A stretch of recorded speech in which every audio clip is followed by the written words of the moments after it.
Welcome, brave souls, to the chilling depths of horror in detail. Today we're going to share exorcism horror stories. First story. My grandpa only witnessed one exorcism. My grandpa was one of the most religious people I knew. Interestingly, that didn't coincide with a lot of the other, less desirable traits associated with the beliefs. He wasn't racist, homophobic, or even judgmental of others. He was just firm in his belief and dedicated his time to the church. I had a great relationship with him, even as my own faith waned and eventually tapered off altogether. Our conversations regarding religion eventually ceased, seeing as we were on different pages and I had no desire to foment conflict with him. But one day, out of personal interest, I asked him about the Catholic protocol for exorcism. Until then, I had thought that the practice was more one for movies than a real affair within the church. But the way his face darkened immediately told me otherwise. They're real, yes. Very real. His eyes widened the way they did whenever he discussed something serious. I was skeptical, of course. If I didn't believe in God, I sure as heck didn't believe in demons. But it was looking back the answer I secretly craved. After a bit more prying, he eventually revealed no, he never performed an exorcism. The most he'd done was bless a few unsettling houses. So, to your knowledge, was there ever an actual one performed in our area? After shifting uncomfortably in his chair for a moment, something in his face seemed to resign. Yes, there was one. There was a finality in what he said and didn't seem to leave further room for discussion. But eventually, after a long silence, he stood up. "Wait here," he said, before shuffling into his bedroom. A few minutes later, he emerged with a small, red-patterned box that I'd never seen before. This was surprising because I'd helped him move only a year ago, and the box was clearly ancient. Slowly settling back in his chair, he opened the top and produced a small Polaroid. After his eyes searched it with an unreadable expression, he extended it out to me. Taking it, I saw it was a young woman, probably mid-20s. Though it was an aged photo and an air of modesty seemed to surround her, she struck me as quietly beautiful. With her dark hair tied up beneath a dress hat, her deep black eyes addressed me with a certain liveliness only old pictures can possess. That is Clara Wyke. I first met her in my third year as a deacon. He let this hang as I again looked at the woman, who now had a name. After picking around the contents of the box once again, he pulled out a small Bible and a rosary. Setting the Bible on the table next to him, he thumbed the rosary in his hands as he continued speaking. She had come to the church when she was 19 because she'd been hearing a person. What she thought was a person, anyway. Before I could even speak, he was already answering my question. This was well before the days of mental illness being even a consideration. But Clara wasn't ill. His eyes drifted back to the box, and he finally reached in and got out another item. A small, dull black box. He wanted me to be present as a witness for the exorcism. He always wanted to record it for posterity. Maybe as proof that he had actually done it. I'm not sure. Only when I saw him click the silver button on its side did I realize it was a recorder. Though crackly, the authoritative voice of a man spoke clearly. "Is it recording, Deacon Andrew?" I recognized the tenor of my grandpa's voice answering back. "Yes, Brother Joseph." There was a few moments of shuffling, until Joseph spoke again. "Ms. Wyke, have you given yourself to the Lord?" A soft voice, one out of place with the two before it, responded. "Yes." I was hearing the voice of Clara. My attention was rapt. "Then you're already saved. Our Father, who art in heaven." Joseph lead a prayer, one I'd heard 1,000 times. I looked to my grandpa, but he stared at nothing, not a line of emotion on his face. After finally finishing the prayer, Joseph asked, "Why have you come to us today?" "I have been hearing a voice. I believe it is Lucifer trying to tempt me." The composure of her voice seemed calm, as if this was hardly the first time she'd said this exact thing. "And how does this voice tempt you?" Joseph responded in turn, giving the impression this was far from his first time hearing this story. "It tells me about people." "Please elaborate." It tells me the worst of people, their darkest, most shameful secrets. No matter who it is, I see the worst in them before anything else. Her light voice cracked on the last word ever so slightly, and there was a pause until Joseph spoke at last. Then we will use the Lord to expel it from you. Once your child is born, we will proceed. The quality of the white noise changed, and my grandpa paused it. I still didn't fully understand, but I chose not to ask and to let him speak. I've been having personal meetings with Clara prior to this recording. I wasn't asking about her issue, however. I asked about her family life, plans, schoolwork, hobbies, the like. She was a sweet girl with true intentions. That's why he reached for the Bible to his right and picked it up, opening it. A crude hole, about halfway into the book, bore through the center. An inky black substance surrounded the mouth of it. The image haunts me still. My grandpa's voice trembled, and he never finished what he was about to say. This next part is a month later. This is the Exorcism. He hit play. It is recording, yes? Yes, Brother Joseph. Clara Wyke, have you given yourself to the Lord? Yes. Then you're already saved. Lay down, hold this. I will read from it. Mouth with me if you know the words. My grandpa paused it briefly. He was talking about this Bible, which she held to her chest. Holding it to his own, he held up the blue, crystalline rosary in his left. This was hers. She clutched it like this. Then he began the recording once more. Luke 9, verse 49, and John answered and said, Master, we saw one casting out the devil in thy name, and we forbade him, because he did not follow us. Joseph's voice continued, and to my own impressment, Clara's voice joined in word for word. After that passage, they continued to another and to another. After a handful more readings, Clara stopped.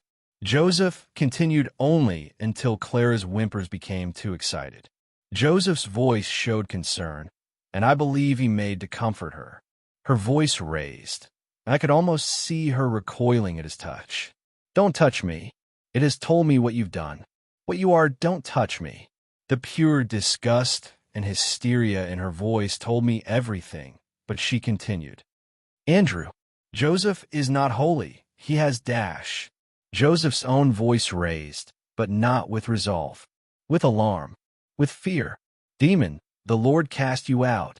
Demon, the Lord cast you out. Joseph continued his chant, and I heard some sort of commotion in the background of the shouting. Clara's voice fought through between Joseph's chants.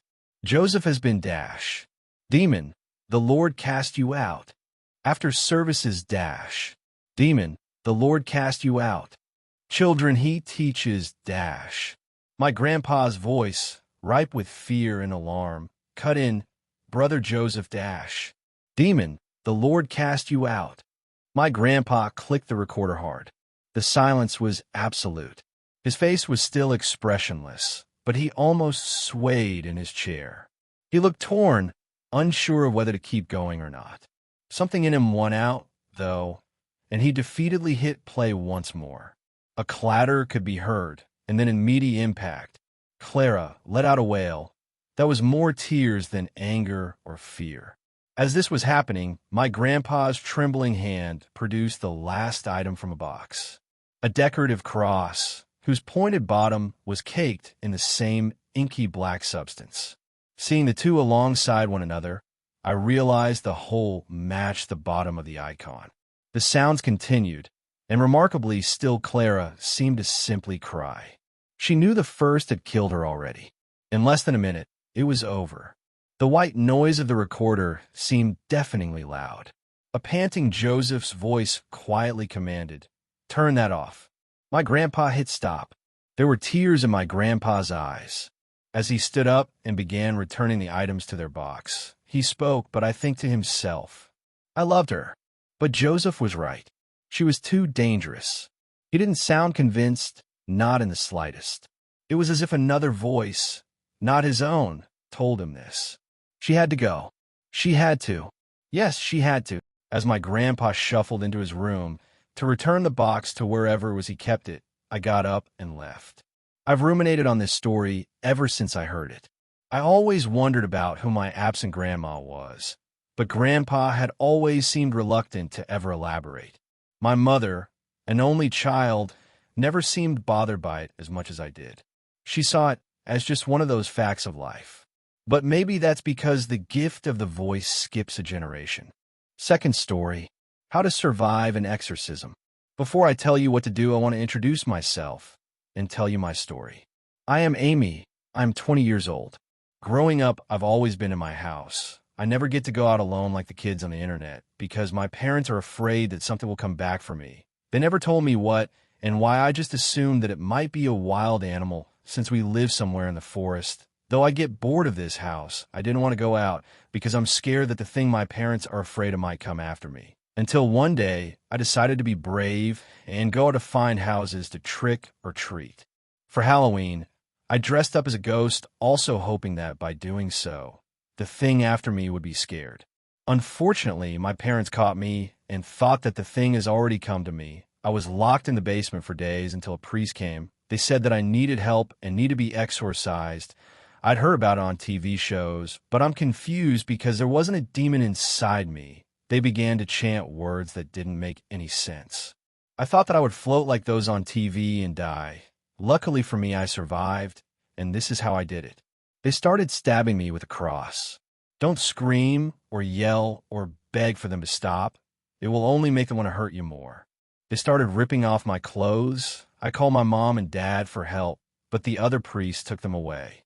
The priest started untying me from the chair and brought me to the table. He tried to tie my hand to the table, but luckily for me, I escaped. If they did this to you, you want to bite their hand or do anything to stop them from tying you. The priest started to run toward me and push me down. He started to remove his clothes, and I heard gunshots coming from outside. The other priest came, and he held my hand down. The priest started to sniff my neck, and I reached for his ears and bite them. It made him stop for a while, and the other priest just stared at him. I ran up out of the basement, and the other priest tried to catch me. I saw my parents lying on the floor, dead. Now, when you see something like this, don't cry, and don't go to check them, or else they'll catch up to you. Unfortunately for me, I cried so the other priest catches up. What I did was run for my mom's phone and hide. I hid in the attic. Now what you should do is dial 911 and tell them what happened. After the call, the other priest found me, and there was no escape. He tried to get me, so I jumped out of the window. I heard the police and ambulance siren, and I fell unconscious. I woke up in a hospital bed. I smiled. I finally get to go somewhere alone. This happened 3 years ago. I'm sharing my story to warn and help people from evil. Evil isn't always ugly or look like how it did on TV. They can disguise themselves as beautiful and trustful people. Third story, the exorcism of Lucia Krause. The room was still, save for the tick-tock of the Swiss cartel clock that hung on the wall behind my desk. Meanwhile, the other two priests in the room held their breaths, awaiting my answer. When it had first come to me with their urgent request, I was hesitant. Getting the church involved in such matters had a tendency to backfire, like an old revolver exploding in your hand. The three of us lived in the same rectory, ate meals at the same table, and lead mass in the same house of worship. They were like my brothers, people I'd do anything for. Still, the decision was a tough one. I rose from my desk and approached the set of windows in my office, giving the clock a sideways glance. The hour was late.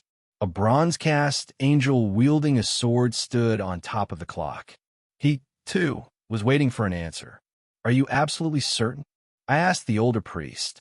I remained facing out the window with my hands locked behind my back. I could see our church from where I was standing. It was as old as the town itself, built first by the Puritan settlers, then bought out by the Catholics. A church that had no time for hoaxes. "Yes, my source confirmed it," replied Father Merrick from his place in the armchair. "I trust his judgment with my life." The younger priest, Father Dan, nodded his head solemnly. "There hasn't been an exorcism in these parts since 1974. The devil has been asleep for over 40 years. Rather, he's gotten wiser and has evaded our grasp for quite some time now. The church has been quickly declining in strength over the last 10 years. Many people have lost their faith in God. Worship attendances are at an all-time low. Churches are closing its doors left and right, all while the devil grows stronger. If this case was just another patient suffering from psychosis, then our intervention would surely be the final nail in our coffin. Father Merrick, Father Dan, and myself would probably be driven out of town by the same people who once filled our pews. "Father, what say you?" asked Father Dan. He was a young priest in his mid-30s, but he was a valuable tool in our arsenal. God had blessed him with the gift of true sight. He was able to see things that were hidden from our physical world. I let out a sigh that was heavy with conflict. I knew what the answer was going to be as soon as they described the being to me. Wicked and inhuman. Gross hair all over its body. 2 thick horns growing from its scalp. That was what Father Marek's source had seen. I adjusted my white collar that seemed to have grown tighter as the minutes passed. I looked at the angel on top of the cartel clock again. This time he was ready to fight. This time so was I. Father Merrick and Father Dan were relieved when I granted permission for an exorcism. Normally, there was a long process that involved the Vatican, but I could sense the urgency of the situation. I was willing to cut some corners on this one. For my brothers. For the possessed girl named Lucia Krause. For the greater good. I recruited Father Dan for my journey. Together we fasted and prayed for 3 days and 3 nights, as was the tradition handed down through the centuries. Our minds had to be crystal clear in order to ensure the upper hand against the lying and manipulative demon, especially one as strong as this. Demons operate through deceit and denial. They try to get inside your head and ruin you from there. The possessed girl, Lucia, allowed her mind to break and extended an invitation to her oppressor. Once inside, the demon started using her as a puppet, pulling her strings as he willed it. It would take a great deal of fortitude to expunge the demon that had infested her soul, and a miracle for Lucia Krause to walk away unscathed. I did not doubt those chances, however, because through God all things were possible. Our troubles started as soon as we left the rectory. I was packing some items for my journey. My purple stole, a steel crucifix, a pair of rosary beads from Slovakia, holy water that had been blessed this morning, and my holy Bible when I heard a high-pitched laugh outside. When Father Dan and I stepped outside with briefcases in hand, I quickly discovered what had happened.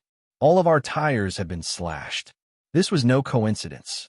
In my heart, I knew that some imp of Satan had done this to us. The interloper was trying to discourage us from making our journey. Before Father Dan could panic, I grabbed his shoulder with a free hand and calmly reminded him of the proverb, "The heart of man plans his way, but the Lord establishes his steps." We will find our way there, by whatever means necessary. Father Dan remained stoic and tightened his grip on the rosary beads that he held in a clenched fist. The hospital where Lucia Krause was being held was just over 2 miles away. Walking was an option, but that would waste time and energy, both of which had to be salvaged. Father Dan suggested that we take the bus, which would drop us off in front of the hospital. Using his gift, he told me that this was our safest option. Nevertheless, I prayed for a safe travel. 20 minutes later, Father Dan and I stood side by side outside the hospital. The colossal brick building looked foreboding. Thick storm clouds had rolled in quickly from the south and were grouping en masse. Hundreds of black crows had joined the sudden approaching clouds as they flew circles over our heads. There was a storm brewing. I could smell it in the air. "Do you think they know?" asked Father Dan without turning his head. "The lay people. Do you think they know about the battle that has been going on for thousands of years? The battle between good and evil." We entered through the emergency department. People turned to look at me as I walked past them. With my stocky build, razor-shaved head, and piercing gray-eyed stare, I looked more like a hired hitman with a handgun in my briefcase than a man of God who carried nothing more than a handful of holy relics. These items would fare much better against the devil than 9mm bullets ever could. The secretary looked at us suspiciously. I told her about my business with Lucia.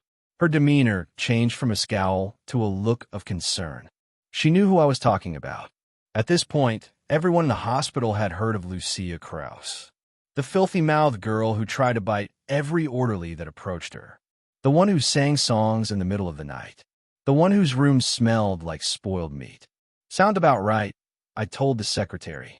Where can I find her? One of the security guards led us to an elevator that would bring us up to the psychiatric ward.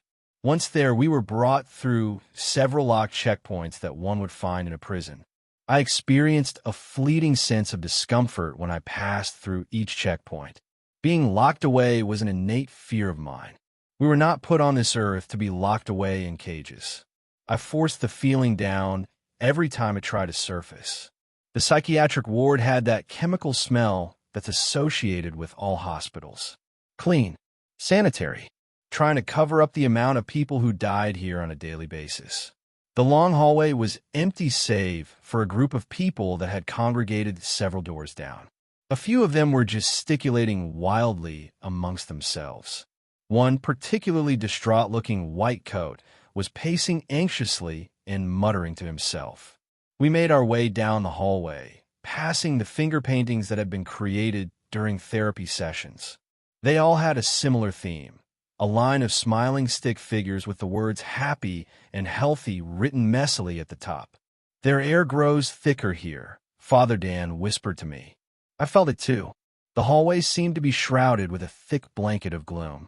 As we neared the group, a few heads turned and looked at us with anticipation. I'm here for Lucia Krause.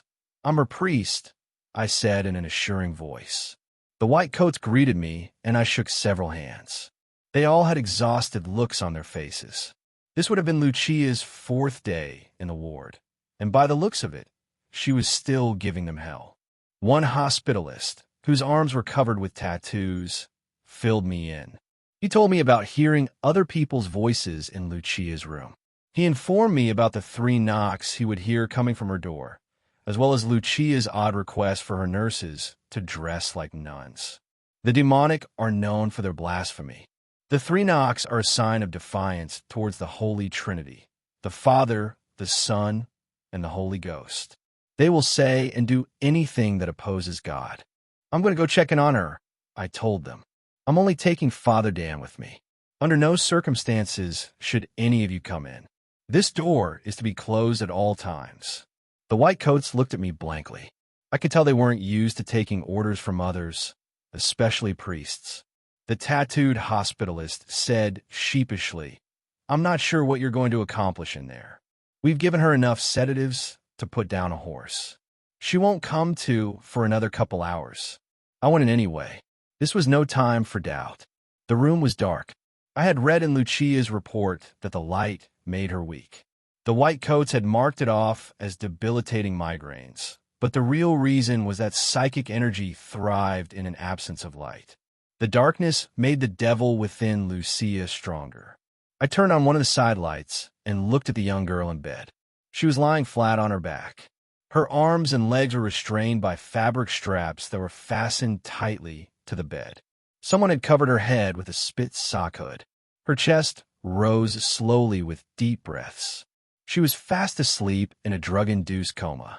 I nodded at Father Dan and quietly opened my briefcase. I picked up the crucifix that lay waiting on top. I tiptoed toward the sedated girl. I was going to lure out the demon with an old trick, one that's been handed down by the exorcists of the Old Testament. I would slip the crucifix behind the neck of the young girl, and the demon within would react to it. The girl tossed in her sleep as soon as the cross was behind her head. She moaned in pain, and I shot a concerned look at Father Dan, whose eyes suddenly grew wide with fear. I looked back at Lucia. Her head was now cocked at a right angle. She was staring right at me with great hatred. Even through the meshing of the spit sock, I saw that her eyes were pitch black. What do you think you're doing? She demanded. Lucia tried to struggle, but her restraints kept her in place. I took a step backward, then stood as straight as I could so I could tower over the little girl. What is your name? I asked. She shook her head and laughed. I stuck the crucifix in her face and demanded, in the name of Jesus Christ and all the saints, I command you to tell me your name. Tom, Thomas, Tommy, she croaked, wincing in pain. Get that thing out of my face. And turn off those damn lights. Does my cross hurt you, demon? Why are you here? I don't know what you're talking about, you fool. I'm just a poor little girl, she replied in a whiny voice. She gave me an innocent grin. Her spit sock made her look like a demented fencer. Now, get that thing away from me, she screamed. A sharp pain shot up from my wrist, and I dropped the crucifix. It landed on her bed with a thump. Someone's been drinking the church wine, she cackled. I looked at her in triumph. The demon had exposed itself. There was to be no more delay. I was going to perform the exorcism right then and there. I nodded to Father Dan, and we took out our weapons. First, the purple stole, the sign of the exorcist. I gave mine a kiss before I put it on. Father Dan picked up his holy water while I fished out my Bible. The prayer to St. Michael was tucked into the book. I brought it out, and the two of us stood at the foot of Lucia's bed. In nomine Patris, et Filii et Spiritus Sancti, in the name of the Father, and of the Son, and of the Holy Ghost. I started to read the prayer. I had performed several exorcisms during my priesthood. Every time, I had felt the power of the Lord as soon as I started reading the prayer. This time, I felt nothing. As I continued reading it, I glanced over at Lucia, who wasn't reacting to power of the prayer at all. She looked bored. My voice trailed away, and she started to laugh. That's not going to work, she said in a sing-song voice. She was right. The prayer to St. Michael had failed me. Your God has abandoned you, she spat. She then let out a loud cackle. Father Dan, who had been standing by in spell, snapped up his arm and raised his bottle of holy water above his head. He yelled out, "Begone, demon!" and began projecting the water on Lucia. She howled as the blessed liquid touched her skin. It burned several black holes in her body. You motherfucker, Lucia cursed in a deep tone. Her restraints slithered away from her limbs like four serpents. She then tore off her hood and tossed it aside. She sat up and glared maliciously at Father Dan. Before he could react, she extended her hand toward the terrified priest. Her eyes rolled back violently in her head as Father Dan left the ground. He crashed into the bladder scanner behind him like a tossed rag doll. His head rolled around on his spine as it smashed into the machine, then the linoleum floor below. He laid there in a spread, eagle position and did not move. I rushed over to my comrade. Father Dan was still breathing, but unconscious. There were several bruises on his face which had swelled up at an impossible rate. A few of his teeth had also been knocked out. It's not very wise of you to turn your back on your enemy, growled the thing within Lucia. A hairy spider with poisonous venom crawled down my spine, sending chills through my entire body. I had grown afraid. I had never witnessed such power. The demon within Lucia was stronger than anything I'd ever encountered. I felt the light of God leave my body. The girl was right. God had forsaken me. I was powerless. Lucia rose to her feet as if she was being raised up by a board. She looked at me with a sinister grin and two pitch-black eyes. Do you know what hell sounds like? Lucia asked. Before I could answer her rhetorical question, Lucia opened her mouth inhumanely wide like a snake that was about to swallow its prey. The screams of 100 tortured victims pierced my ears. It was a horrible, gut-wrenching sound. I covered my ears, but it did little to help. The screams were already trapped inside my head. Lucia closed her mouth, and the screaming was cut short. Then in a deep voice she said, "The time of peace is over, Father. The wicked shall inherit the earth. We shall burn the forests and abuse the innocent. It is already happening. My legion has infected and corrupted the most powerful of minds. They who control the world are under my command. They are in your government. They are in your corporations. They are even in your pathetic little church. We're the shepherds now, and we're calling for a sacrifice. You are delusional, demon, because the world cannot exist without a balance of good and evil." Huh, what do you know about good and evil? They are illusions from the truth. We are born with more evil than good. That's a fact. You lie, I shouted. Let me show you. The young girl laughed nefariously. Like a predator stalking prey, she pounced off the bed and landed on all fours. Her head snapped to me. She slowly started to move toward me like a whore in a brothel crawling towards one of her clients. She bit her lips sexually as she crawled. With one hand, I fumbled out my rosary bead. I closed my eyes and started to pray to the Lord for salvation. The stench of decay intensified as she grew nearer. I could feel her cold breath on my face. I continued to pray. While I could bear it no longer, I slowly opened my eyes. I was greeted by 2 black obsidian stones and a twisted grin. With superhuman speed, Lucia cocked her arm and thrust a finger toward my forehead. Where a finger collided, my vision went white. I lost track of time. The seconds felt like eternity, and millennia passed in a blink of an eye. I was suddenly a part of the cosmos. Huge columns of milky dust surrounded me. I watched the earth form from nothing. First came the oceans, with their shimmering vastness and great, murky depths. Then came the land, with dense forests and mountains that touched the heavens. Then came the beasts, some that walked on all fours, and others that took to the skies with enormous wings. Then came the humans, for whom the earth had been created. The humans lived peacefully in paradise. Until I saw it. A dark figure, who had taken the form of a snake, crawled to one of these humans and whispered secrets to her, both wonderful and terrible. I watched the humans grow wiser. They discovered fires. They built cities. They studied the earth and the cosmos. They wrote books on mathematics. They killed each one other. Hate grew in their hearts as the secret of the snake spread like a poison. Then I blinked. I had been transported once again. I was now at a train station, sitting on a bench in one of the platforms. A light mist swirled at my feet, which turned into an opaque wall of fog at the end of the platform. The white wall rose all around me, making me feel like I was inside a giant snow globe. People whose faces I couldn't make out passed by me. They looked like gray ghosts who paid no attention to me. They wore suits and hats, and moved as if they were late for some important, otherworldly meeting. The train zoomed by me on fog-covered tracks without ever stopping. I shook my head. This had to be a dream. The weight of anxiety had pressed itself against my breastbone as I scanned the blurry faces. One face stood out, like an orange traffic cone in the middle of the forest. An old man with a beard as white as the mist and a tweed hat. His colorful facial features separated him from the rest of the drab-colored ghosts. He was heading right for me. The man sat down next to me and gave me a smile. There was a warm glow radiating from him. He looked at me fondly, much like an old grandparent would when they haven't seen their grandchild in years. His eyes told me, "My, how you've grown." I felt at peace. There was something very good about this old man. "Are you ready to go?" he asked me, motioning to the trains that passed by. "The next one's coming in a few minutes." "Where am I?" I asked. "You're somewhere in between. Think of it as a purgatory, if you will. The train can take you to whatever destination you'd like. I need to get back to Earth.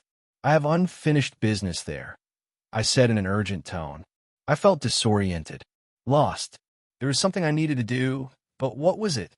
"Ah, the next train can take you there." The old man leaned toward me and whispered, "Think you can finish what you started?" I didn't know. I couldn't even remember who I was on Earth. I put my hands on my head and focused until my brain hurt. The old man laughed mirthfully. "I'll give you a hint, son. You're a priest who's in the middle of an exorcism gone wrong. The demon wanted to corrupt your spirit by warping your sense of reality.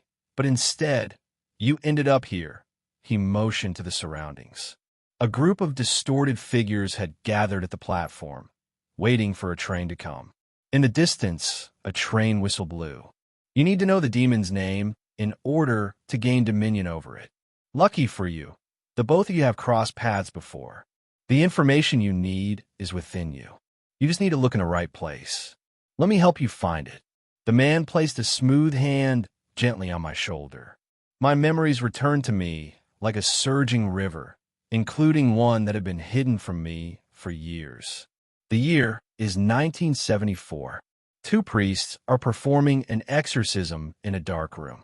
The victim huddles in a corner and lets out an anguished cry as the prayer of Saint Michael is read.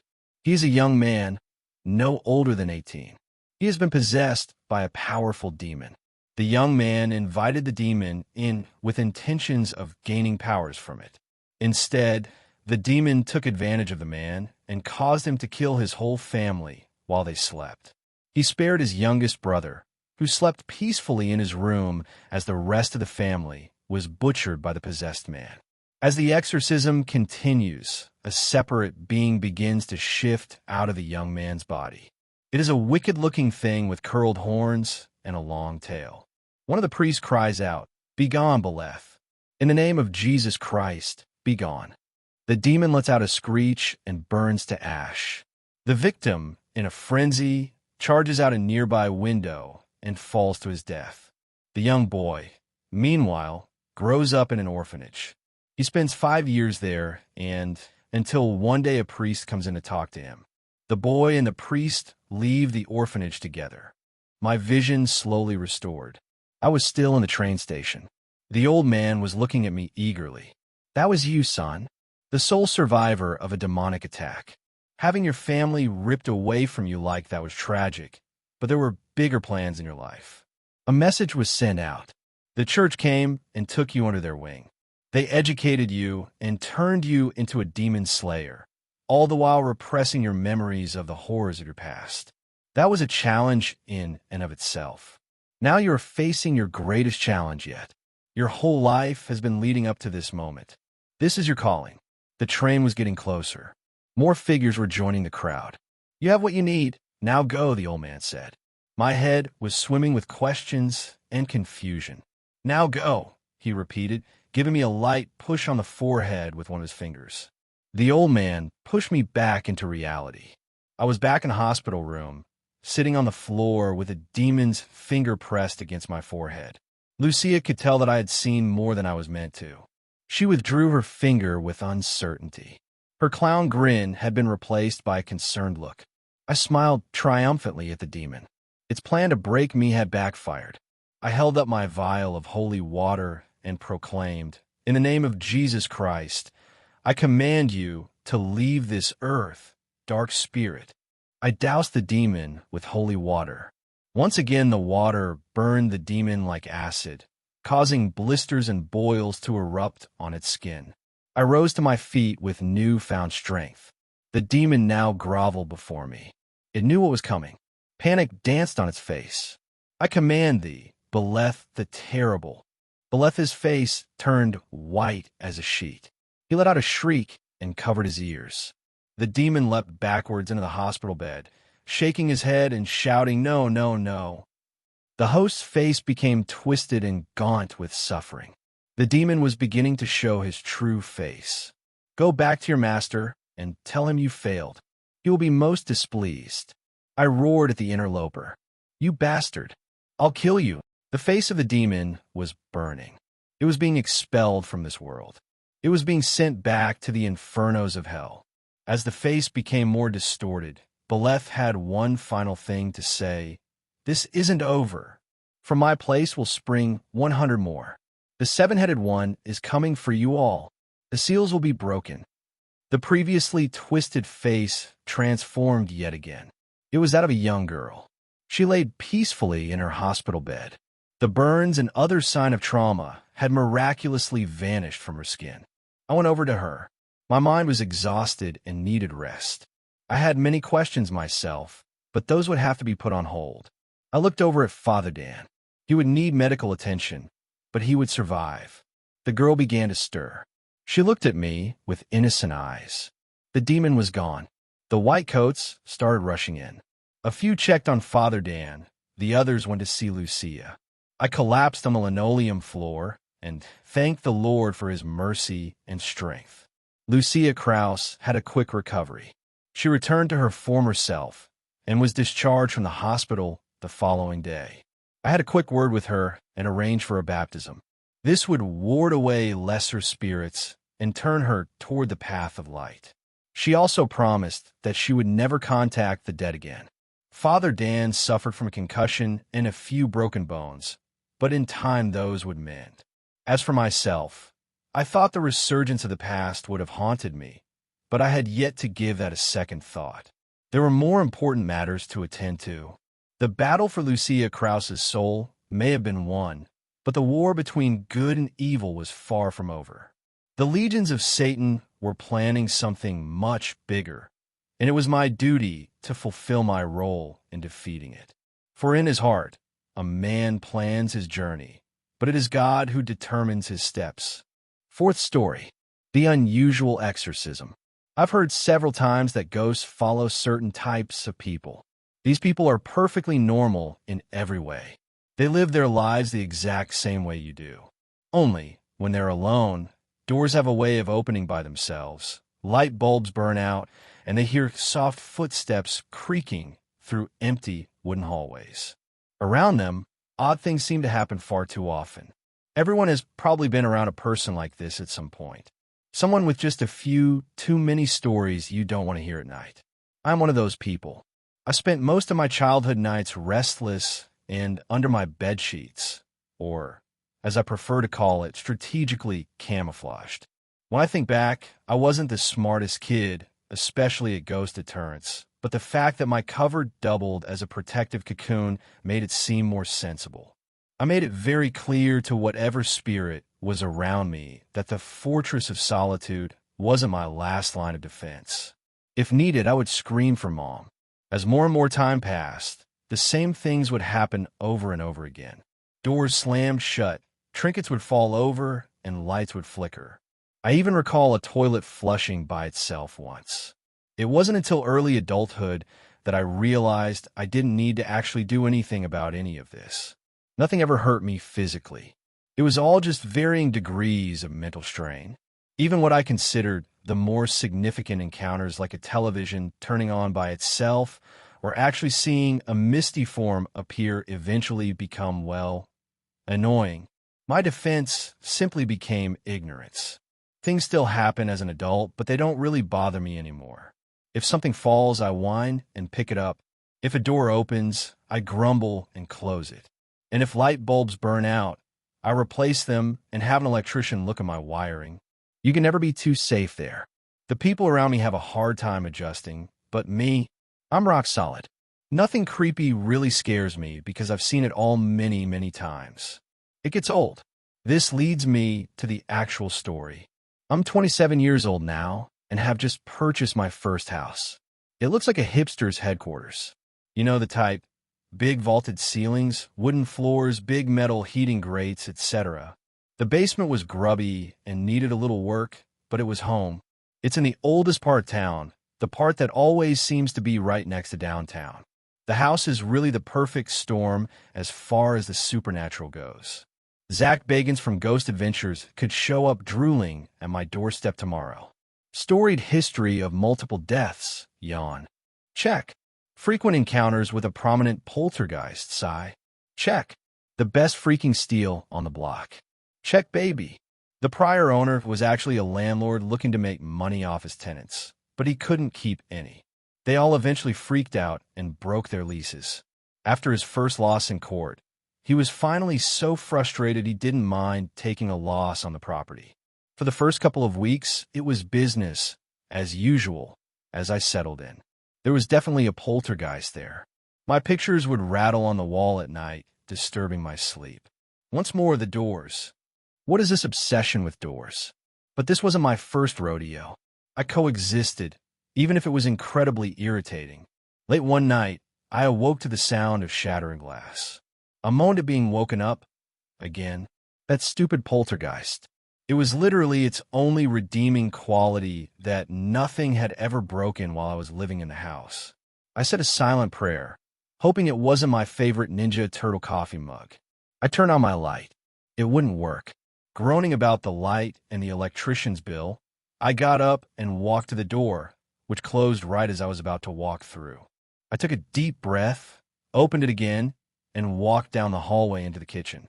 Without light, I stepped on a shard of glass, letting out a yelp of pain as the sharp edge sank into the ball of my foot. I pulled it out to inspect it. It was a piece of Leonardo's head. I stood in my kitchen in silence, looking for other fragments on the ground. And then I felt something I had never felt before when dealing with events like this: anger. I lost it. Do you have any idea how annoying you are? I mean, knocking things over. It was creepy when I was 10, but I'm an adult now, and this is just rude. Oh, look at me, I'm a ghost. I don't have any responsibility. I can just float around and make a bunch of noise by knocking things over whenever I want. Well, guess what? I have to work tomorrow. I have to work to pay for this house you apparently still live in rent-free. Oh, but I don't want anyone living in my house. Even though I'm dead, it's still mine. You already had this house and a life, a beautiful life on this planet, and now an afterlife, and now you want more? You're greedy. You're a greedy jerk. I want to make something else clear, too. If you don't stop bothering me, and you think that if you keep doing this I'll move, I will never move. I will never move ever. I will tear down this house before I move. I will tear down this house and build a 24-hour-a-day Denny's. And you know what else? I will be open Thanksgiving. I will be open Christmas. I will be open every single day of the year, and all just to spite you. I'll leave the Denny's in my will and guilt-trip my kids into running it when I'm gone. It will literally be my dying wish. You'll never have peace and quiet ever again because of the cycle of shame I will create in my own family. And when they ask me why weird things keep happening in the kitchen, I'll just be like, oh, don't worry. That's just Mr. Wiggles. That's right. You'll get a nickname. A totally crappy nickname. That's the road you're headed down. Just ask your ghost friends what happened when nobody wanted to live in the houses they died in. Besides, I'm respectable. That dirty basement that no one cleaned? That's my man cave now. A clean, respectable man cave where I watch Netflix. Leave me alone. Leave me alone, and I'll leave you alone. I'm gone most of the day anyway. While I'm home, all I do is just watch television. Is it really that bad? I got a broom and dustpan out of the closet and began sweeping up the shards of glass in the dark. The lights flickered on. I put everything away and began to head back to bed. Before I flipped the lights off, I added, one more thing. What are you doing with your afterlife? Don't you have any ghost ambition? You can fly. Take a ghost vacation with your ghost friends. Go see Niagara Falls or Jupiter. Find out if Hogwarts is real or something. Seriously, why the hell are you wasting your time here? Haven't had a problem since. Fifth story, the nature of jinn. There's a lot of misunderstanding in the Middle East and South Asia as to what exactly a jinn is and what it can do.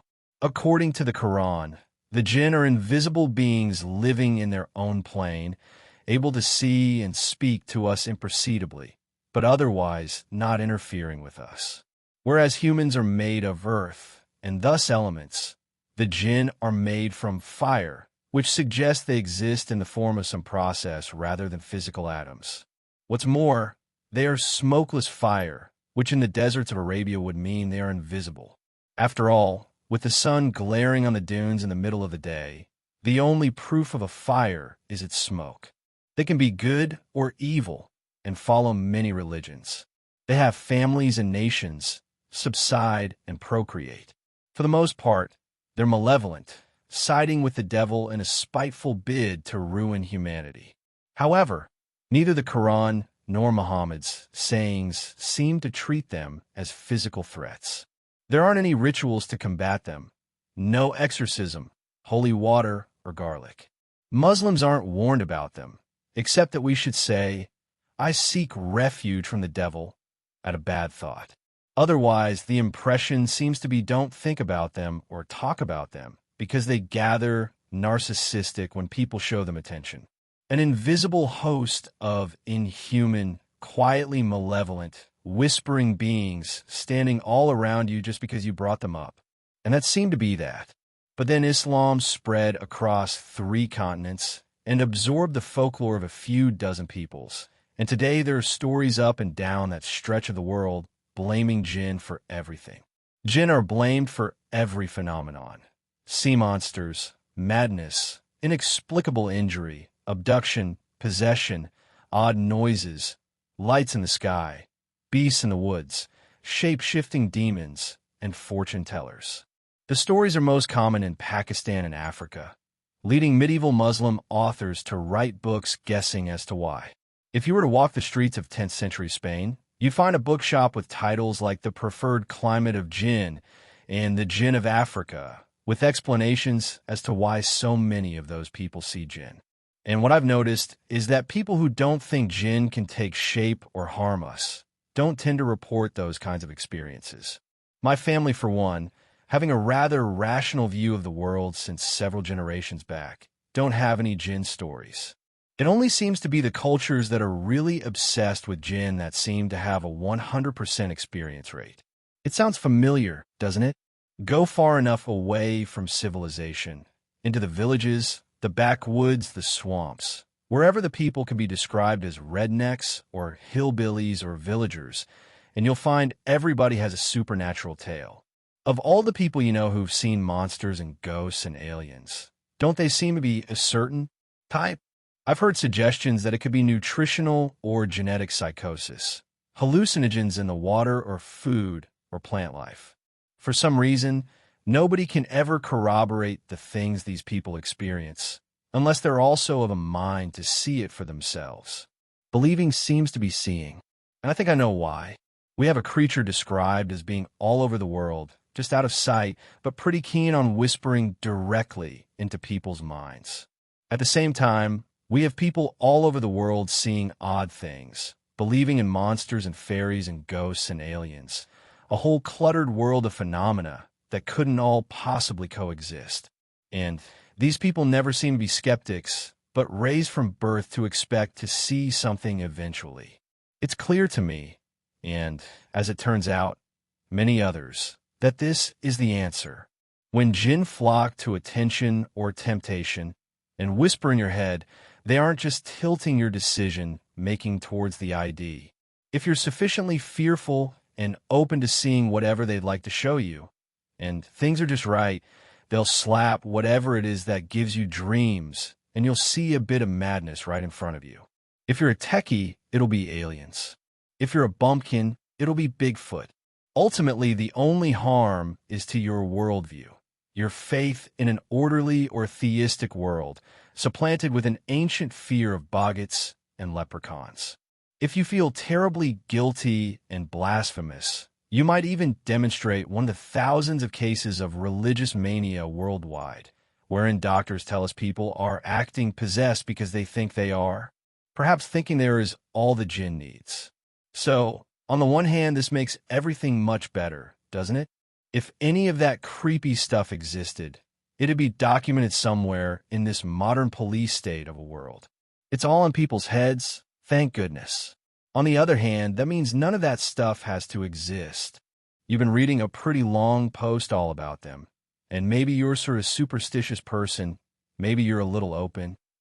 I'm not saying you'll be attacked by some kind of monster tonight. Thanks a lot for watching the video. Till the end, subscribe to Horror in Detail for more videos. Drop your suggestions in comment section.